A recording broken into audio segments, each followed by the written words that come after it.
नमस्कार विद्यार्थी मित्रांनो, मी गायत्री महाजन गायत्री ऑनलाईन अकॅडमी या यूट्यूब चॅनलमध्ये तुम्हा सगळ्यांचं मनापासून स्वागत करते। कसे आहात मित्रांनो? आणि अभ्यास छान चालू आहे ना तुमचा?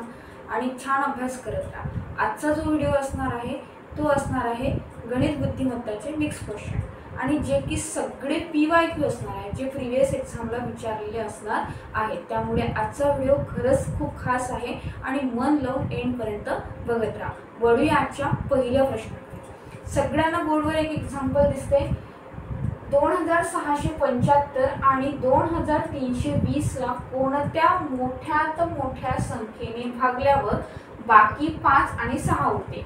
म्हणजे 2675 ला भागलं तर 5 उरले पाहिजे आणि 2320 ला भागलं तर किती उरले पाहिजे? 6 उरले पाहिजे। प्रश्न सगळ्यांना समजलेला आहे। चला तर बघूया काय असेल सोल्युशन। आता काय म्हटलेलं आहे? 2675। मग पहिली संख्या घेतली मी 2675। यामधनं किती उरले पाहिजे? बाकी जेवढे बाकी उरले पाहिजे तेवढे मायनस करून घ्यायचे। किती? 5। म्हणजे काय उत्तर मिळालं? 2670 उत्तर मिळालेलं आहे। बरोबर आहे? इथपर्यंत सगळ्यांना क्लिअर आहे। आता दुसरी संख्या काय म्हटलंय? दुसरी संख्या 2320 मधून 6 मायनस करायचे। का? कारण त्यांनी म्हटलेलं आहे की या संख्येला अशा कुठल्या संख्येने भागल्यावर बाकी 6 उरणार। मग बाकी 6 उरले पाहिजे म्हणून आपण 6 संख्या मायनस केली। 10 तून 6 गेले, 4 राहिले, इथे राहिला 1, इथे 3 आणि इथे 2, म्हणजे 2314। इथपर्यंत सगळ्यांना क्लिअर आहे। आता या दोन संख्येमधला आपल्याला घ्यायचा आहे डिफरन्स, म्हणजे या दोन संख्येमध्ये कितीचा गॅप आहे तो काढायचा आहे। चला तर काढूया गॅप। काय आलं? 2670 आणि मायनस 2314। आता बघा 10 तून 4 गेले, किती राहिले? 6। इथे झाला 6 मधून गेले 5 आणि इथे झालं, इथे 6 तून 3 गेले 3, 2 मधून 2 गेले 0, म्हणजे 356 काय मिळाला? दोघांचा गॅप मिळाला, दोघांचा डिफरन्स मिळालेला आहे, या संख्येचा आणि या संख्येचा। इथपर्यंत सगळ्यांना क्लिअर आहे की नाही? मग आता पुढे काय म्हटलेलं आहे? 2675 आणि 2320 ला कुठल्या मोठ्यात मोठ्या संख्येने भाग दिला म्हणजे बाकी काय उरेल? 5 आणि 6 उरेल। मग मी काय करते, आता तुम्ही असंही करू शकले असते, ही एक संख्या आणि ही एक संख्या, या दोघांचं काय घेतलं असतं आपण? HCF। बरोबर आहे? पण HCF घेण्यामध्ये HCF म्हणजे काय? Highest common factor. आता हायेस्ट कॉमन का घ्यायचा? हायेस्टच का घ्यायचं? कारण त्यांनी मोठ्यात मोठी संख्या म्हटलेली आहे। बरोबर आहे? मग जेव्हा मोठ्यात मोठी संख्या म्हटली जाते तेव्हा घ्यायचा असतो HCF। क्लिअर आहे? मग आता या दोन संख्येचा HCF घेतलं तरी चालते, पण मी HCF न घेता यांचा गॅप घेतला कारण माझ्याकडे काय ऑप्शन्स आहेत। बरोबर आहे? आता मी काय करते, जो या दोघांचा डिफरन्स आलेला आहे त्या डिफरन्सला कशाने भाग जाते बघा। 187 याच्या पटीत आहे का? 168 आहे का? किंवा 170 ला 356, 170 आणि 356 ला भाग जातो का? 168 ने 356 ला भाग जातो का? किंवा 187 ने 356 ला भाग जातो का? हे बघायचं आहे। मग कुठल्याच संख्येने जात नाही, 178 ने जातो का? चेक करा। 178 ने 100% जातोय। 178 दोन्ही किती होते? 356। म्हणजे या दोन्ही संख्येला कुठल्या मोठ्यात मोठ्या संख्येने भागायचं आहे? 178 ने भागायचं आहे, जेणेकरून बाकी काय उरणार आहे? 5 आणि 6 उरणार आहे। अनुक्रमे 5 आणि 6 उरणार आहे। प्रश्न सोपा होता, थोडा किचकट झाला असेल तर पुन्हा एकदा समजावून सांगते। क्लिअर आहे? चला तर विद्यार्थी मित्रांनो, आपण जो पहिला प्रश्न बघितलेला आहे तो बहुतेक जणांना थोडा किचकट वाटला असेल। आता पहिल्या टाईपचा असा प्रश्न घेतलेला त्यामुळे वाटू शकतो। काय आहे प्रश्नामध्ये? दोन संख्या दिलेल्या आहेत, त्या संख्येला अशा कुठल्या मोठ्यात मोठ्या संख्येने भागायचं जेणेकरून एकाला याला भागल्यानंतर बाकी 5 उरले पाहिजे आणि याला भागल्यानंतर बाकी 6 उरले पाहिजे, हा प्रश्न विचारलेला आहे। आता जेव्हा तुम्हाला असं म्हणतील ना बाकी 5 उरले पाहिजे, बाकी 6 उरले पाहिजे, तर जेवढे उरणार आहेत बाकी ती संख्या त्या संख्येमधून मायनस करून घ्यायची। घेतली एक संख्या असेल तर एक। आता इथे दोन संख्या होत्या आणि दोन संख्येमधून दोन संख्या अनुक्रमे होत्या म्हणून आपण एकामधून 5 आणि दुसऱ्यामधून 6 मायनस केले। आता आलेल्या संख्येचा मसावी घ्यायचा। काय घ्यायचा? मसावी। मसावी म्हणजे काय? महत्तम सामायिक विभाजक। त्यालाच हायेस्ट कॉमन फॅक्टर म्हणतो. आता हायेस्टच का घ्यायचा, कारण काय आहे, या दोघांचा हायेस्ट का घ्यायचा आहे, कारण मोठ्यात मोठी संख्या विचारलेली आहे. मग जेव्हा मोठ्यात मोठी विचारल्या जाते तेव्हा HCF घेतला जातो आणि जेव्हा लहानात लहान विचारल्या जाते तेव्हा लसावी घेतला जातो. बरोबर आहे, त्यालाच आपण LCM म्हणतो. मग आता मी काय केलं, याचा HCF काढणं थोडं अजून कॉम्प्लिकेटेड होईल, वेळ जास्त घेईल. मग मला ऑप्शन आहेत ना माझ्याकडे, की 100% माझ्याकडे ऑप्शन आहे. मग माझ्याकडे ऑप्शन असल्यामुळे मी या दोघांचा काय घेतला, डिफरन्स घेतला. डिफरन्स म्हणजे काय, फरक. दोघांचा फरक मिळाला मला 356. आता 356 ही संख्या याच्यामध्ये आहे का, नाही आहे. म्हणजे 356 नाही, पण 356ला कुठल्या संख्येने, यापैकी कुठल्या संख्येने 356ला भाग जातो ते बघू शकतो आपण. 187 ने जातो का, नाही, जात नाही. 168 ने जातो का, जात नाही.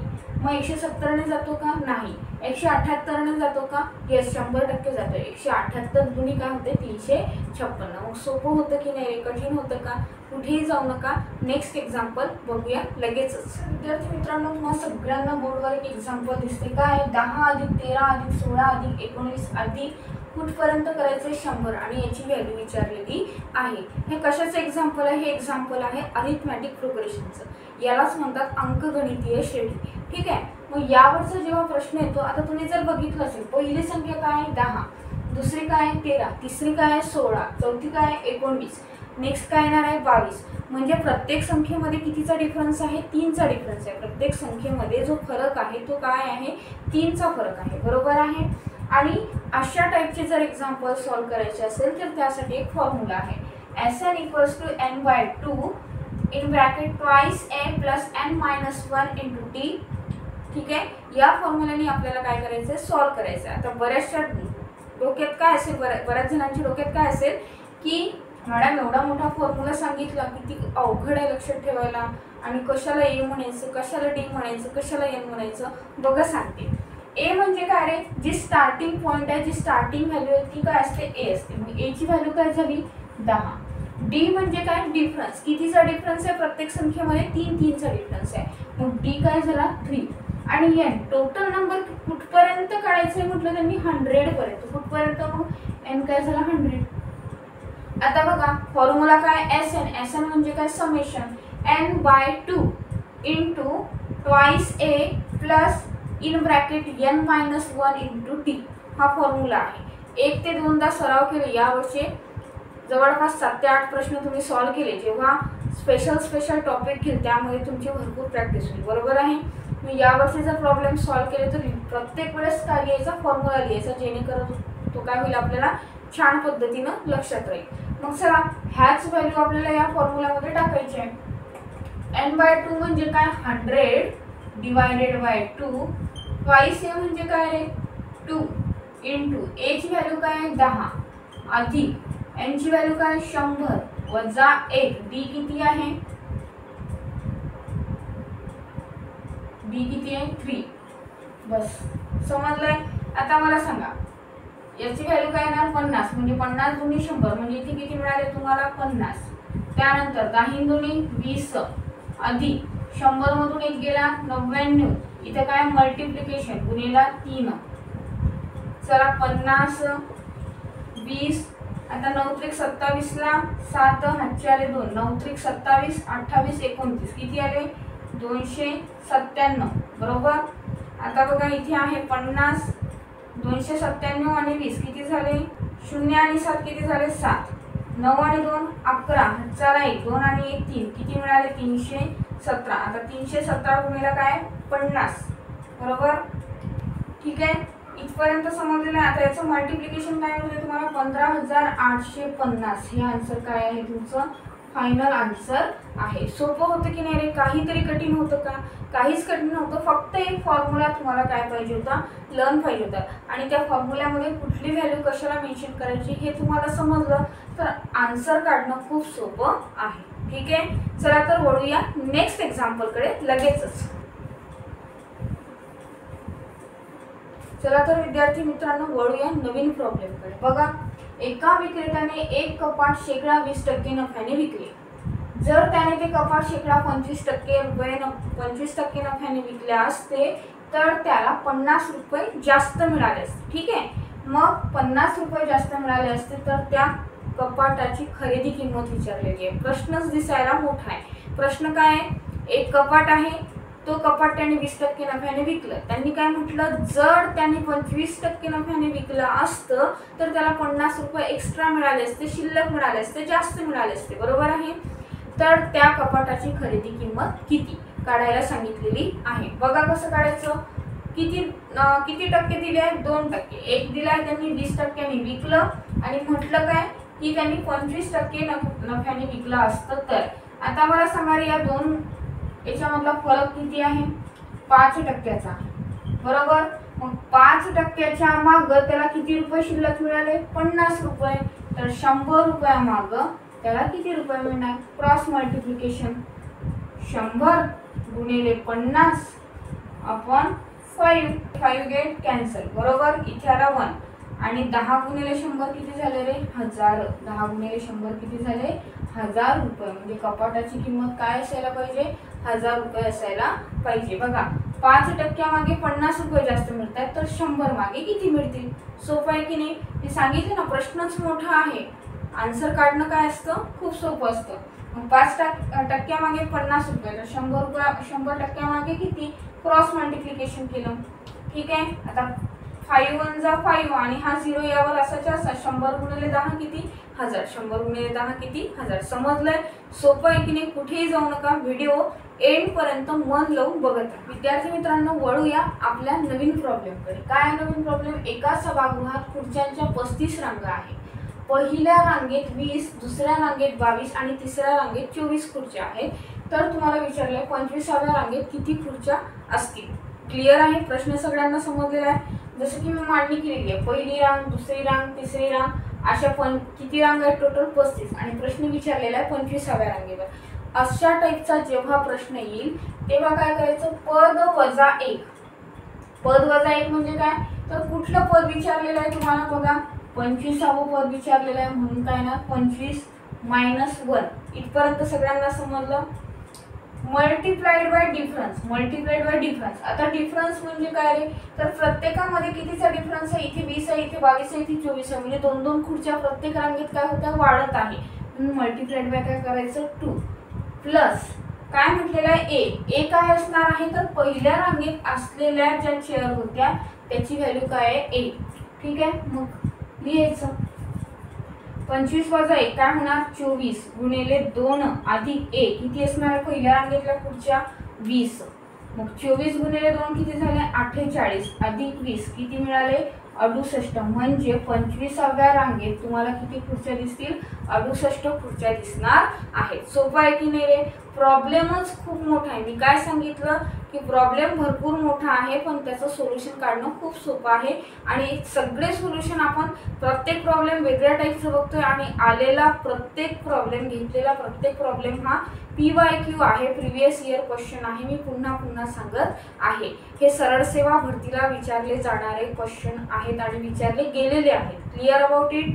आणि उत्तर काढणं सोपं होतं, फक्त त्याचा फॉर्म्युला किंवा त्याची मेथड तुम्हाला माहिती पाहिजे. क्लिअर. चला वळूया नेक्स्ट एक्झाम्पलकडे लगेचच. मित्रांनो वळूया आजच्या लास्ट प्रॉब्लेमकडे. खरं तर आजचं लेक्चर खूप मोठं घेणार होती आणि खूप वेगळे वेगळे क्वेश्चन्स मी काढले होते पण काही कारणास्तव लेक्चर थोडं आटोपतं घेते. ठीक आहे. मला अचानक. चला तर विद्यार्थी मित्रांनो वळूया आजच्या लास्ट प्रॉब्लेमकडे. खरं तर आजचे मी खूप छान प्रश्न काढले होते आणि खूप व्यवस्थित आणि जास्त क्वेश्चन आज घेणार होती पण काही कारणास्तव आजचं लेक्चर थोडं आटोपतं घेते, त्यासाठी क्षमा असावी. पण नेक्स्ट व्हिडिओमध्ये मी सगळे टाईप कव्हर करणार आहे. तरी आजचा लास्ट क्वेश्चन बेस्ट आहे, बघून घ्या. काय म्हटलंय, ABC हे 3 व्यक्ती आहे, एकत्र 9 दिवस काम करतात तर त्यांना 54 रुपये मिळतात. चला मग A + B + C किती, 54 रुपये. किती दिवस काम करतायत, 9 दिवस. म्हणजे एका दिवसाला किती मिळतात त्यांना, 600 रुपये मिळत आहे. मांडणी करून घेते. पुढे काय म्हटलंय, A व C हे दोघे, A + C दोघे करतात 5 दिवसात, त्यांना किती मिळतात, 1880 रुपये. भाग द्या, 5 त्रिक 15. ठीक आहे. म्हणजे A व C 1880 रुपये मिळतात दोघांना 5 दिवस काम केल्याचे. म्हणजे एका दिवसाचे किती, 76 रुपये. क्लिअर. आता पुढे काय म्हटलेलं आहे, बी व सी, बी प्लस सी 3040 रुपये मिळत आहेत. किती दिवस काम केल्याचे, 10 दिवस काम केल्याचे. हा 0 कट, हा 0 कट, म्हणजे 304 रुपीज. क्लिअर. आता मला सांगा, प्रश्न बघा किती खास आहे. घुमवून फिरवून त्यांनी विचारलं की सी ची कमाई किती. आता या दोघांमध्ये सी दिसतोय, बरोबर आहे. आता या दोघांची काय करून घेऊया आपण, सम करून घेऊया, कारण इथे पण सी आहे, इथे पण सी आहे, बरोबर आहे. मग चला या दोघांची सम किती येणार आहे. मित्रांनो लाईन गेली होती. चला बघा, सगळ्यांना आपण इथपर्यंत आलो होतो की या दोघांचं काय घ्यायचंय, या दोघांचं प्लस करायचंय. का बरं प्लस केला, कारण इथे पण सी दिसतोय, इथे पण सी दिसतोय आणि आपल्याला क्वेश्चन मध्ये विचारलेली आहे की सी ची कमाई किती, बरोबर आहे. मग आता मला सांगा, मी याला असं लिहू शकते ए प्लस बी, ए प्लस बी प्लस 2दा सी आला म्हणून ट्वाइस सी, बरोबर, इक्वल्स टू किती मिळालं, 680, बरोबर. आता इथे बघा मायनस, आता ए प्लस बी प्लस सी ची व्हॅल्यू किती आहे, 600. ए प्लस बी प्लस सी ची व्हॅल्यू किती आहे, 600, बरोबर. आता जर आपण यामधनं हे इक्वेशन मायनस केलं तर A cut, B B cut, twice C minus C किती मिळालं, सी, आणि 680 मधून 600 गेले किती मिळाले, 80. म्हणजे सी ची एकट्याची कमाई किती आहे, प्रतिदिन 80 रुपये आहे. व्हिडिओ कसा वाटला हे कमेंट बॉक्समध्ये नक्की सांगा. आजचा व्हिडिओ थोडा मे बी कमी जास्त होऊ शकते, त्यासाठी क्षमा असावी. मध्ये लाईन गेली आणि थोडं मलाही आटोपते घ्यावं लागलं. खरं तर खूप छान PYQ काढले होते, पण नेक्स्ट व्हिडिओमध्ये आपण नक्की बघू आणि भेटू एकदम छान टॉपिक सहित, छान PYQ सहित. चला तर तब तक के लिए बाय. आणि व्हिडिओला लाईक करायला, सबस्क्राईब करायला आणि शेअर करायला विसरू नका.